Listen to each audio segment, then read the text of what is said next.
సిగ్గుందా అసలు ఆ మాట అంటానికి కూడా బాధ. ఎందుకంటే రాజశేఖర రెడ్డి గారంటే మా గౌరవం.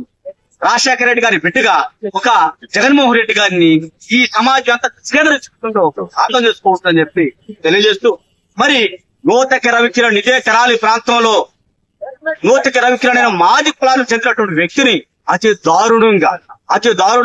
ముక్కలుగా నరికి 2022 మార్చి 20వ తారీఖున సముద్రాల పవన్ కుమార్ అలియాస్ లడ్డు అనే రౌడీ షీటర్లు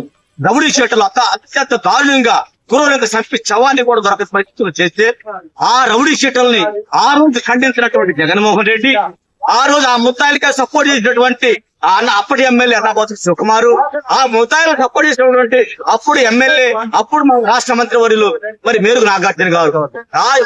మీరు పిలిస్తే ఈ రోజు రౌడీ షీటర్ల పరామర్శించడానికి వచ్చారంటే జగన్మోహన్ రెడ్డి గారికి దళితులు ఖచ్చితంగా 2024లో ఏ విధంగా బుద్ధి చెప్పారో 2024 ఏ విధంగా బుద్ధి చెప్పారో మళ్ళీ రానున్న ఎన్నికల్లో కూడా అదే బుద్ధి చెప్పాలని చెప్పి తెలియజేస్తున్నాను. అలాగే సమాజానికి ఒక